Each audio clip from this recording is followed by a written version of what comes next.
Good morning.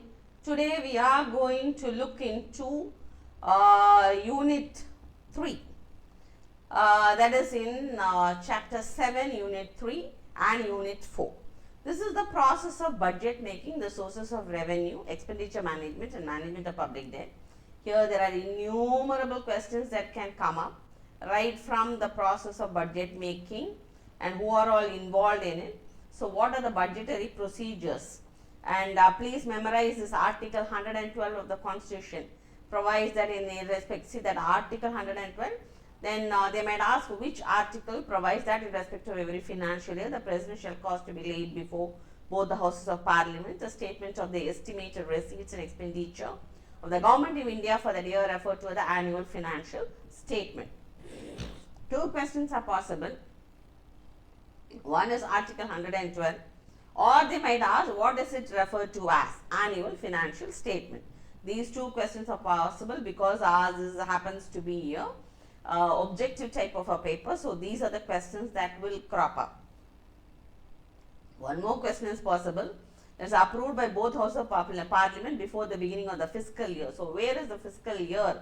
From where to where is the fiscal year? So, you must write from April 1 to March 31. So, here this is your April 1 of this year to the March 31 of the next year. So, they might ask that question also, there is a possibility. And here they might ask about the three things. What happens to be the budget is present in the Parliament in such a form as the Finance Ministry may decide after considering the suggestions, if any, of the Estimates Committee.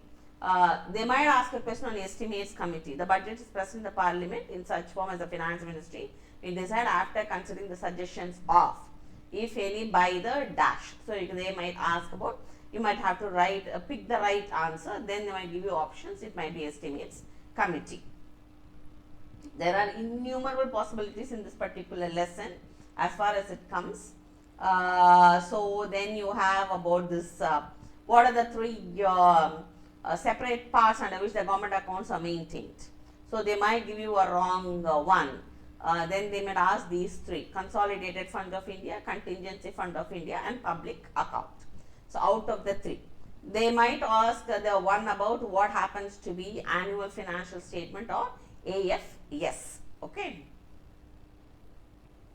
What is the AFS stand for? Annual Financial Statement. So, then they have actually given, there are so many possibilities here. The budget is discussed in two stages in the Lok Sabha. There also a question is possible. This question is highly possible. Motions for reduction to various demands for grants are made in the form of dash, seeking to reduce the sums sought by the government. Cut motion, stop motion. They might ask to give three wrong answers.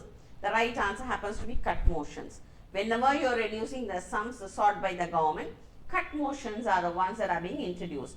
There is a possibility of a question on cut motions. What are cut motions? So, then this also there is a possibility.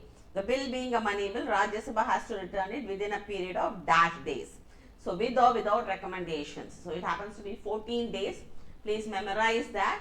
So, there is a question, possibility of a question that also here, and Rajya Sabha has to return it within a period of 14 days. They might give 15 days, they might give 30 days, they might give you 25 days, but the right answer happens to be 14 days if the Rajya Sabha is going to return the money bill.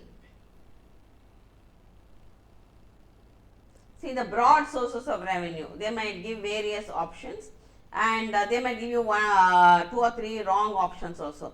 They might give corporation tax, taxes on income, wealth tax, and they will give interest receipts. That is a wrong answer. Pick out the odd one out and not included in the broad sources of revenue. Then you have to pick out interest receipts. There is a possibility of a question here also. So, the debt capital receipts will include securities issued against small savings. They may again give you one wrong option. Please memorize as non-debt capital receipts and debt capital receipts. If you do that, even if they give you a wrong choice, which one of this is not a which one of these is not a debt capital receipt? They might ask you They might give you market loans for different purposes, short-term treasury bill borrowings, securities issued against small savings, and they might give you miscellaneous capital receipts, which means that miscellaneous capital receipts is not the answer. So, you should know what are the non-debt capital receipts and capital receipts. As I told you, there are innumerable possibilities of a one-word questions to be picked from this particular lesson. I am only giving you a general overview of what is possible. Sometimes for your own good, you can create one-word answers and you can answer them, and that way it will give you a good opportunity to study the different ways in which you can study this. You can create your own one-word questions with objective answers and memorize the right answer. That way it's one, you know, you are revising the entire lesson. So then the economic cost of unproductive public expenditures can be extensive and may have far-reaching effects, such as they might give 4 of these options, but one of them they might slightly change, like larger deficits, lower levels of taxations, lower economic growth, greater debt burden in the future. So it may be, supposing I am going to lower levels of taxation, that will be the wrong answer. Which is the wrong option? Then you can pick it out. So please concentrate on these areas, and centrally sponsored schemes and other transfers. What are they? Please memorize that also. And in public debt, say, look out for the possibilities where there are going to be one word or objective type of questions can be picked out. Like this IDMD, they might ask you for a full form of that. It is the Internal Debt Management Department. So they might ask you a question on the full form of IDMD.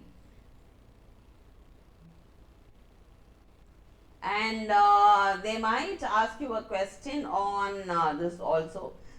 Please don't try to memorize these numbers. Definitely the questions are not going to come up from this. Like the debt position of the government of India, don't try to memorize these 1, 4, 7, I mean all these numbers or statistics. They are not going to question you on. That is very sure. And so here the possibilities are more on a theory basis. So they might definitely ask a question on what is the surplus budget and deficit budget. The unbalanced budget is, how is it divided? They might ask you a question on that. They might ask you on what is revenue expenditure, what is included in it, capital expenditure. This problem is possible, but calculate the fiscal deficit, and then they might give you total expenditure and the total receipts excluding borrowing. But they might give you the borrowing also, but you should understand you should not include it in your total receipts. They will given 3 different ways of calculating it also. Fiscal deficit is equal to revenue expenditure plus capital expenditure minus revenue receipts plus capital expenditure. Then you have this is another way, that is revenue expenditure minus revenue receipts, capital expenditure minus capital receipts, again excluding the borrowing. Fiscal deficit can also be revenue deficit plus capital expenditure minus capital receipts excluding borrowing. So there are 3 different ways to calculate it, depending on what the things they have given to you in the question. You can calculate it. Okay. So definitely one problem might come from the fiscal deficit part. So like I already told you, please understand what is a cut motion. Please understand what is a guillotine. So guillotine is a limited time period for examining the expenditure demands of all the ministries. So this is a prescribed time period given for, in fact, where the prescribed time period has been given for discussing anything. If it goes beyond that time, or it will go for the voting, whether it is discussed or not. That is, you are guillotining that time. That is, you are cutting off the time. Otherwise, people will keep on arguing back and forth about it. So here it is a guillotine. So all the outstanding demands for grants will automatically, whether it is discussed or not, will go to the vote of the House. So there is a possibility. Please cover these. I've already told you what are the probable questions you might get. But cut motions, guillotine, then what is the period of the financial year, annual financial year, then what happens to be non-debt receipts and debt receipts. So all these, please try to have a good understanding of what these are. And this also, for what is contingency fund of India used for. So they might give you 2 or 3 examples, and from where can I get the, supposing there has been a flood in the state of Tamil Nadu, and where can, when you, from where will the government take the money and give? They might give consolidated fund of India, contingency fund of India, public account, and from the treasury.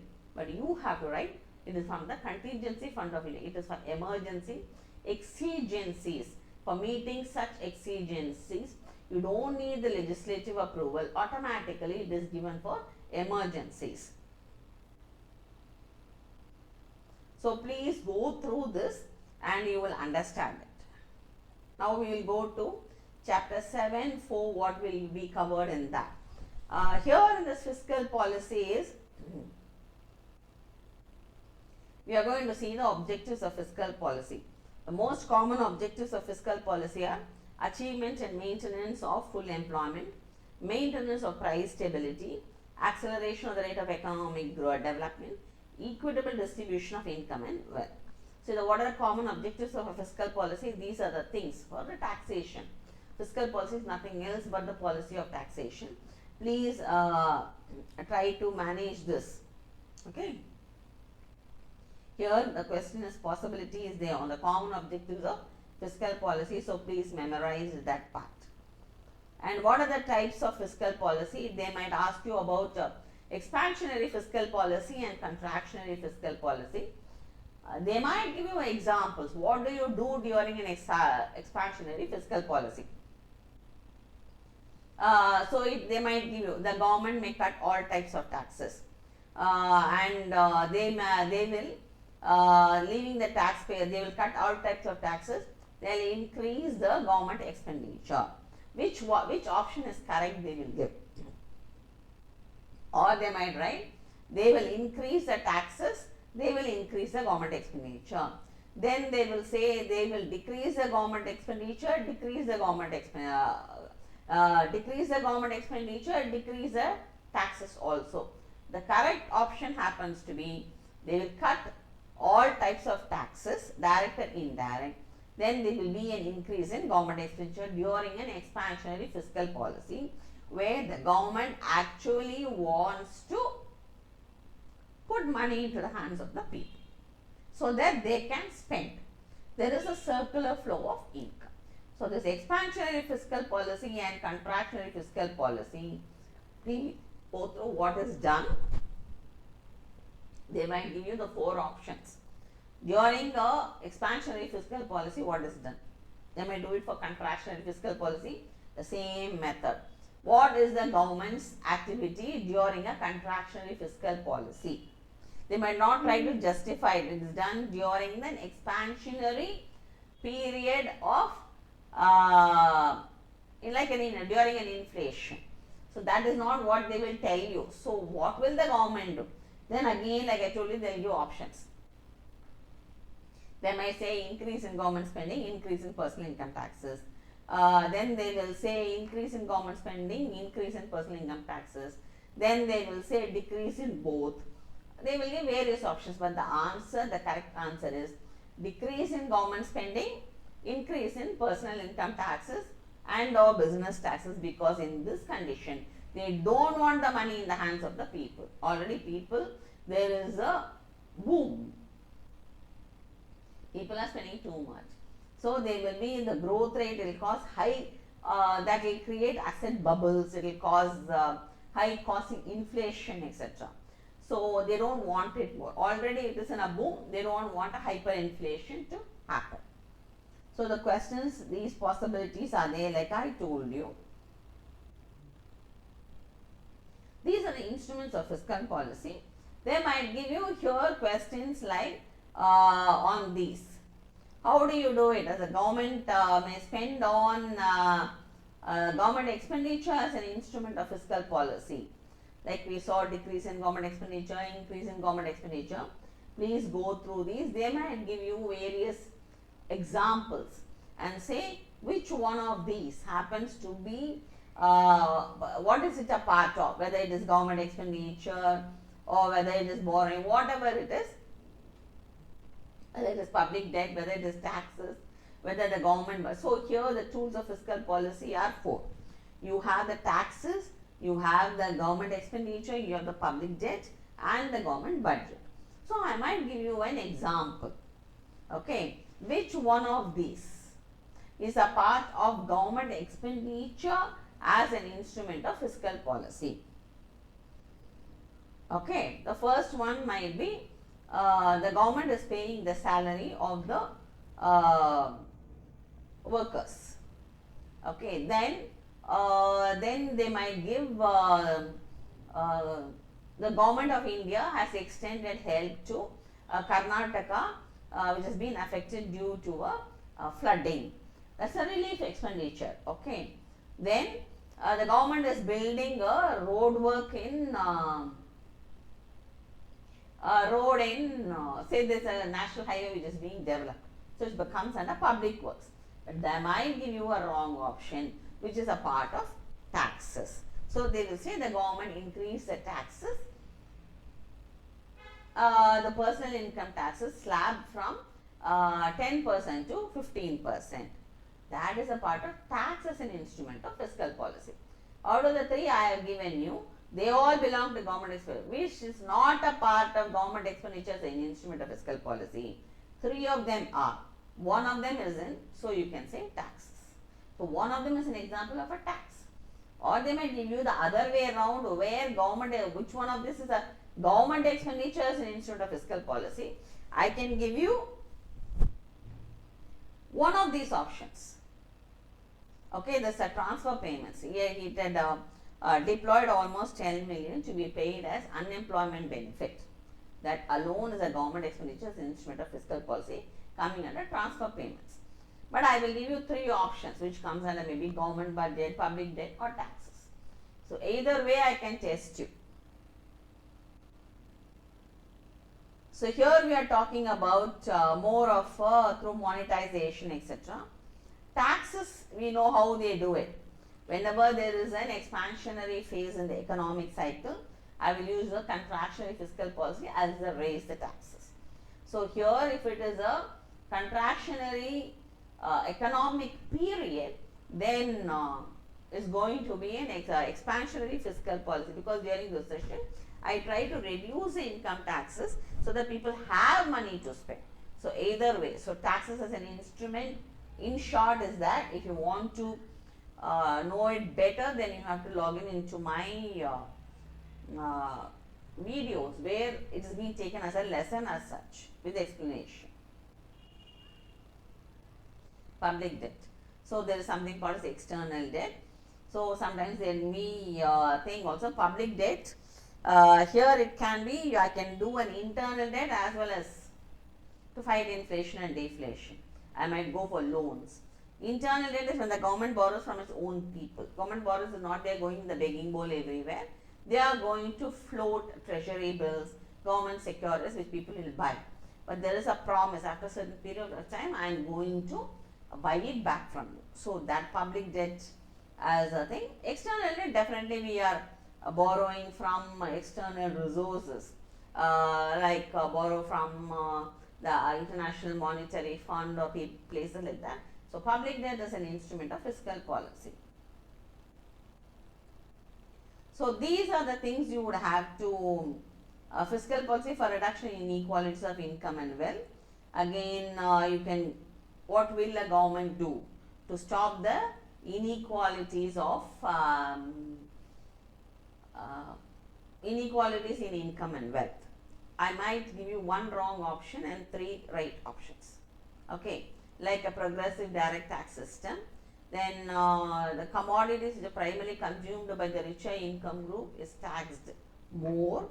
Then this is the indirect taxes on necessities are taxed light. Okay. I might give you one wrong option by saying that introduction of an some other kind of an proportional income tax or proportional direct tax system. Proportional direct tax system is wrong. It is only a progressive. What will I do to correct the inequalities in income and wealth among the population? Progressive direct tax, proportional direct tax, differential indirect tax, carefully planned policy of public expenditure. In that, the wrong answer happens to be the proportional in direct tax system. Proportion is always high, which means usually progressive is as your income rises, I tax you more. Proportional income tax happens to be whatever your income is, I will take away 40%, 30%. A person who is earning less is a big cut on his earning. For a person who is earning a lot, of course it's a big cut, but he wouldn't mind it. But there's a difference, okay. So when I say this, then that's a wrong option. So you have to go, so there is a limitation. Please go through these limitations. I can ask questions on this also, especially on this. Recognition lag, decision lag, implementation and impact lag. A question is possible here in these four. And this is a great thing about crowding out. What is crowding out? Okay, just go through it, but I'll give you a short thing about what is a crowding out. See, when the government aims to solve the problem of recession with an expansionary fiscal policy by spending more, unfortunately, it is curbing the spending of privateers there. So, it's crowding out the privateers, by which the government adds to national but issuing. See, substantial government borrowing will come from the credit market. So, it is also jumping into the financial market. So, the private firms or people who are doing business will not be able to access that money. So, that is crowding out. I am trying to do good, but in that I am actually doing bad. By crowding out the entrepreneurs and the people who want to borrow money for further economic development, and by me helping, I am actually not helping. I am aggravating the situation. That is crowding out. The question is possible here on what is crowding out. So, let me go through this again. Crowding out, there is a possibility. Expansionary fiscal policy, contractionary fiscal policy, the actions of the government is a possibility.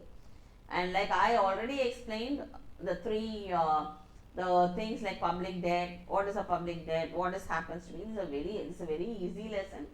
You just go through it. The only thing you have to use a little bit of lateral thinking when you give there, when they give you a case study and then give you options and examples and ask you to pick an answer, like I explained to you. So when I do that, then it's so a little bit of lateral thinking is necessary for you to pick the right answer. Thank you very much for listening to me. I'll get back to you with another. Next we will have, I have covered chapter 7, unit 3 and 4 in this particular video. I'll be definitely doing on chapter 8, unit 1, 2 and 8. Thank you very much.